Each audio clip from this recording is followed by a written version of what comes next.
Tere siit Euroopa Parlamendist Brüsselist on kolmapäeva õhtupoolik 19. november ja loomulikult on aeg teha väikene ülevaade ja kokkuvõte sellest, mis on toimunud Euroopas, üleüldiselt maailmas ja siin just nimelt Euroopa Parlamendis. Kõike sellest, millest võib-olla tavaline meedia ei pruugi rääkida.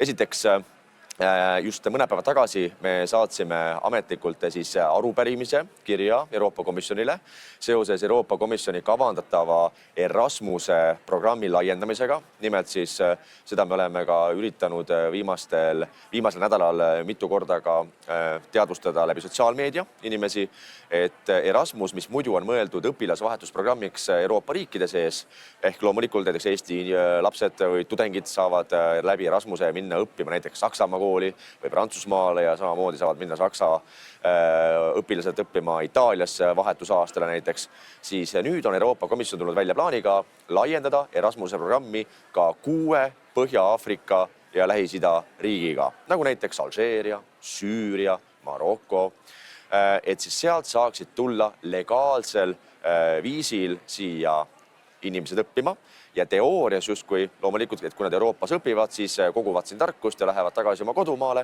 et oma riiki taas jälle ilusaks ja suureks ehitada. Kuid küsimustele, et kui suur on risk, et need inimesed tegelikult jäävad siia, sellega omandavad siin elamisõiguse, millega nad kohe omandavad ka õiguse perekondade taasühinemiseks ehk tuua järgi näiteks oma 37 onu ja tädi pluss veel mitu vanaema koos 5 vanaisaga, siis nendele küsimustele vastuseid Euroopa Komisjon siiamaani oma plaani juures andnud ei ole.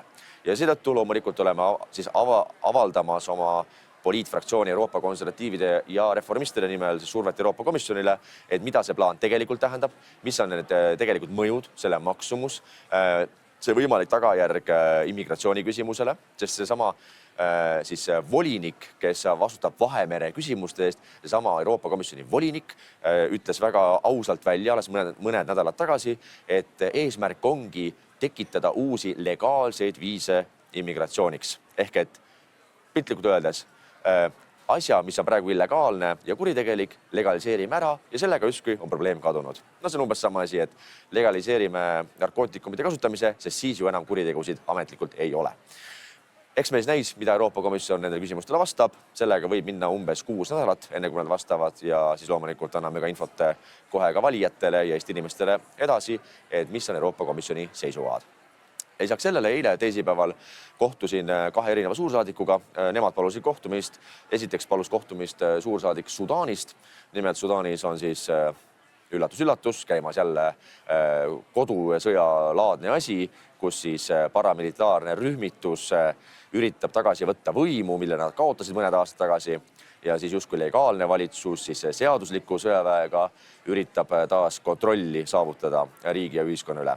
Kuid samal ajal siis see paramilitaarne rühmitus on selgelt islami äärmuslik. Viimaste aastate jooksul on korduvalt seal siis rünnatud kirikuid, tapetud kristlasi, ehk Sudaanis on kristlasi umbes 5% ühiskonnast ehk väga väikene vähemus, enamus on moslemid ja siis on siis ka usulistel põhjustel toimumas seal genotsiid kristlaste vastu.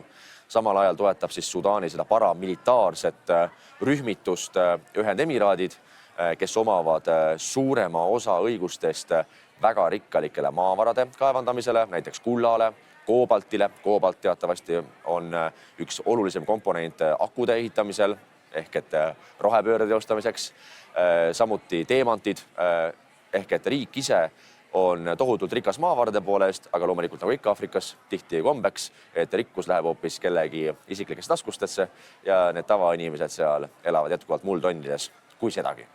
Igastahes kohtusin Sudaani suursaadikuga, avaldasin loomulikult toetust, et jah, et selline korratus peab lõppema, aga samal ajal tuletasin meelde, et Sudaan on olnud üks vähesest riikidest, kes näiteks ÜRO hääletustel on selgelt toetanud Venemaad, koos siis samamoodi nagu Põhja-Korea või Venezuela. Ja see ilmselgelt ei ole just väga hea toon Euroopa riikidele, eelkõige Eestile. Ja samal ajal, kui me vaatame maavarasid, väga rikkalikke maavarasid, mis Sudaanis on, siis seal omavad väga suuri huve ka Hiina, lisaks Venemaale ja Ühendemiraatidele. Ja samas tegelikult on ka Euroopa huvi saada osa nendest maavaradest, sest Euroopa Liit näiteks viimase 5 aasta jooksul on andnud Sudaanile ligi 1 miljard eurot. loomulikult maksumaksja raha. Mis me sellest vastu saanud oleme? Jätkuvalt läbikukkunud riigi ja riigi, kust maavarad ja ressursid jooksevad hoopis Ühendemiraatidesse või Hiinasse. Ehk et Euroopal oleks nagu aeg saada üle oma ajaloolisest valehäbist ja hakata ikkagi seadma tingimusi, et mis põhjustel ja mis eesmärkidel me anname oma maksumaksja raha kuskile kolmandasse riikidesse ja mida me selle eest tegelikult peaksime vastu saama omaenda inimeste hüvanguks. Seejärel oli meil kohtumine suursaadikuga Taiwanist. Nimelt loomulikult Taiwan ja Hiina pinged ei ole mitte kuskile kadunud. Ja seal on selgelt nagu kaks eri poolust. Taiwan, seda me oleme ka varem rääkinud, nii plenaarkõnedes kui ka siin nädala videokokkuvõtetes, et Taiwan toodab suurema enamuse näiteks pooljuhtidest, mis on ülimalt oluline elektroonikatööstuses. Ükskõik milliste elektroonikaseadmete ehitamisel on pooljuhid ülimalt olulised. Taiwanil on selles küsimuses väga suur monopol globaalselt.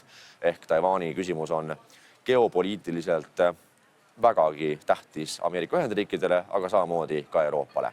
Igastahes kohtumine oli väga sõbralik ja rääkisime siis seal pingetest Hiina ja Taiwani vahel.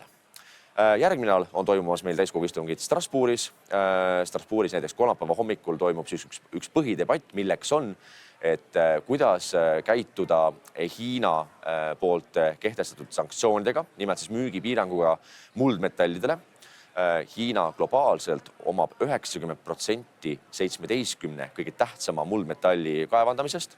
Ehk et Euroopa, kes tahab teha suure hurraaga oma rohepööret ja sõita elektriautodega, on loomulikult ära unustanud ühe tõsiasja, et me pagana palju sõltume Hiinast ja Aafrikast, Aafrika kaevandustest, mis on jällegi hiinlaste kontrolli all. Ja nüüd aprillikuus Hiina kehtestas ekspordipiirangud muldmetallidele ja nüüd siis Euroopa Liit hakkab vaagima, et kuidas sellele vastata. Eks mees näis järgmine kolmapäeva hommik. Ma katsun ka sõnaaega saada antud debatis, et pidada kõne. Aga lühidalt öeldes väga selge lahendus on see, et me lõpetame rohepöörde ideoloogia, mille tõttu meil on vaja tohutult muldmetalle ja samal ajal peame ise hakkama kehtestama oma välispoliitikat Aafrika riikides, kuhu me anname miljardeid eurosid, aga kust need samad väärtuslikud muldmetallid, mida on ka vaja meie elektroonikatööstuses, meie ettevõtluses, siis et neid ressursse saada võrdsetel alustel, ausatel tingimustel, aga ikkagi selle eest, et kui meie anname miljardeid kuskile Aafrikasse, siis me tahame ka vastu saada teatud ressursse, et me ei sõltuks otse Hiinast või ükskõik millisest teisest kolmandast riigist. Järgmise nädala videokokkuvõte tuleb juba Strasbourgist, Prantsusmaalt, Saksamaa piiri äärest. Seniks aga ma soovin teile kõigile ilusat novembri teist poolt, ilusat saabuvat talve, loodetavasti uut suusatamise kelguhooaega. Püsigem terved ja taas kohtume umbes juba nädala pärast Strasbourgist.